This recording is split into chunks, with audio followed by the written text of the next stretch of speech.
During the early postnatal period, we aim to provide the best possible care to you and your baby to assist with the smooth transition to parenthood. If your baby is born in hospital, your length of stay can be from 24 hours to 5 days and may include early transfer home with the community midwives. The amount of time you would be advised to stay in hospital will depend on the type of birth and your recovery and how well your baby is feeding. The midwife will discuss your transfer home to the care of the community midwives or the public health nurse. We ask that you respect our visiting policy with only your birthing partner able to visit you and baby, and this ensures mum and baby get as much rest as possible. Eating well and staying hydrated is important during the postnatal period.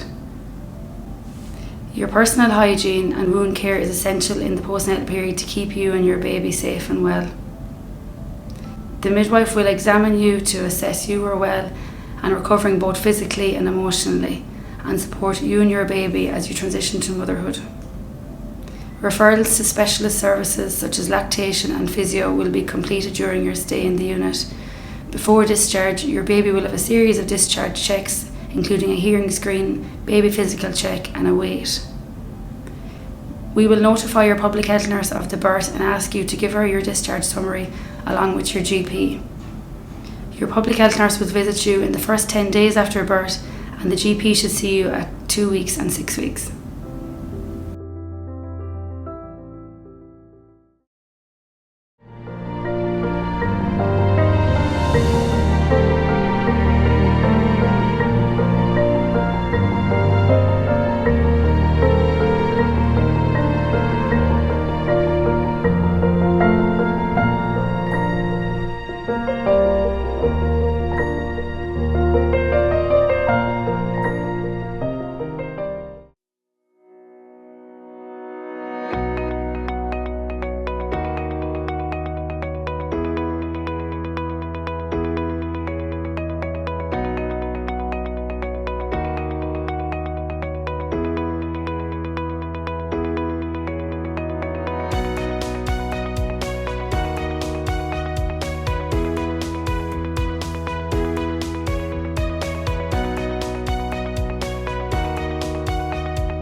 My name is Kaylee and I'm going to speak to you about safely formula feeding your baby.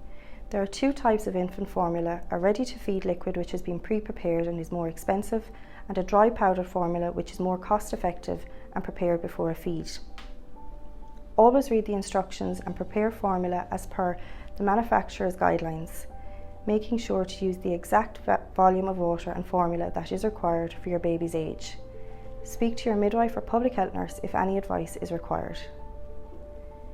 To prepare a feed, wash and sterilise all equipment for the first year of your baby's life. Start by cleaning down all your work surfaces and hands. Fill the kettle with 1 litre of freshly drawn tap water, boil it and leave it in the kettle to cool for 30 minutes. This ensures it remains at a temperature of 70 degrees Celsius, which destroys any potential bacteria in the formula. Pour the correct amount of boiled water into the sterilised bottle and double check the level, ensuring it is correct. Add the formula to the water using the scoop provided, level it off with a knife and add it to the water. Add the exact number of scoops to the water as per instructions. Reassemble the bottle and place the cap on tightly. Roll the bottle to mix the contents and ensure the powder has dissolved. Test the temperature of the milk by placing a few drops of milk on the inside of your wrist. It should be lukewarm but not hot. The feed can be cooled by holding the bottle under a cold running tap or leave it standing in a bowl of cold water until it's cooled. To heat up your prepared feed, place it in a bowl of warm water and check the temperature before you use it.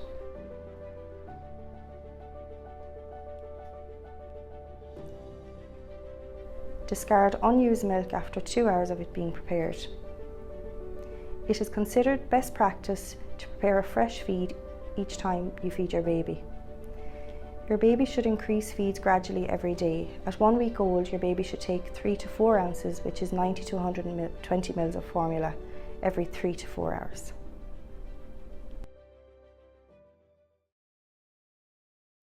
Hi, my name is Dawn and I will be talking about the importance of safe sleep for your baby. Safe sleep practices are important to reduce and prevent the risk of sudden infant death syndrome. For the first few weeks, babies tend to sleep 10 to 18 hours a day. This is completely normal. Babies should sleep in their own cot, in their parents' room for the first 6 months of life. This is safest. They should sleep on a firm, well-fitting mattress that fits the cot correctly, and stuffed animals, toys, bumpers or anything else should be kept out of the cot. Keep the cot away from drafts, direct sunlight and radiators to avoid baby getting too hot or too cold. The temperature should be kept between 16 and 20 degrees. Babies should always sleep on their backs with their feet to the bottom of the cot. Remember, back to sleep, feet to foot position. Blankets should be tucked loosely but securely, coming no higher than the baby's shoulders. We recommend cellular blankets, which have tiny holes in them that allows air to circulate so that babies do not get too hot. We do not recommend sleeping in the same bed as your baby. However, if you do bring baby into your bed, keep them away from pillows and adult bedding. Never ever sleep in the bed with your baby if you or your partner have consumed alcohol, drugs, medication that helps you sleep heavily, or have smoked. Remember, check on your baby regularly to ensure they are sleeping comfortably and safely.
Changing your newborn's nappy is one of those things you'll be doing 7 or 8 times a day, so it's best to be organised from the start. Make sure you have everything you need ready and close to hand. Place your baby on a clean, soft, flat surface. Open the nappy and wipe away excess stools from the genital area with the corner of the nappy. Hold your baby by the ankles and lift up their bottom. Use soft cotton balls or a wet cloth to clean your baby. Clean around the umbilical cord area. For a girl, be sure to wipe from front to back. This will help minimise the spread of an infection. Swap a clean nappy for the dirty one. Use the tabs to see which way goes up. Avoid covering the umbilical cord as this can cause irritation. For a boy, keep his penis pointed down. Fasten the nappy at both sides with the tapes, making sure it's snug, but not so tight that it pinches the skin. Retape the soiled nappy around the contents, put it in a plastic bag and discard it in the bin. Dress your baby and wash your hands thoroughly. Babies wet their nappies several times a day. The number of wet nappies is a helpful sign of how much fluid the baby is taking in. Generally, a baby should have 5 to 6 wet nappies each day. This is a good indication that they're getting enough milk.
You put your cold water in first, you add your hot, you just check it with your elbow. If it's comfortable for your elbow, it's fine for the baby. It's about 36 degrees centigrade, the water temperature. You put your hand underneath the baby's head like that. You just took the baby under your elbow resting on your hip. Now I'm holding the baby in the same position and I'm going to wash the baby's hair. So just wash it nice and gently. This is a very good baby. And I'm going to come back onto my mat and I'm going to lie the baby back down and I'm going to dry the baby's head well. Babies lose a lot of heat from their heads, so make sure that you dry the baby's head very well. Now, when you're lifting the baby into the bath, just turn the baby over on its side, over in this position. Just put one arm, your left arm, underneath the head and hold on to the left arm. And put your right arm underneath the bottom and hold on to the left leg. Now you see there is no way this baby's going to fall on me. I've got the head well supported with my arm here on the left and I've got a good grip of the baby. Now nice and gently you're going to let the baby into the bath. If the baby's enjoying it, of course, just leave them in for a little while. Babies are very used to water from being inside, so they love the sound of the water. I'm going to lift the baby out again. Now you see I'm lifting the baby out nice and gently. So you settle them down, give them a little cuddle, settle them down, and then you're going to dry the baby off well. Don't forget areas where they can get sore if you leave them wet. All babies are quite fat in here, so get right in there under the chin, because if you leave areas wet, they're going to get red and sore. Get right onto the armpit here, where they're like that. And another area is get right onto behind the knees and in the groin area. They're areas that can actually get sore if you leave them wet. So you make sure that you dry those areas off very well.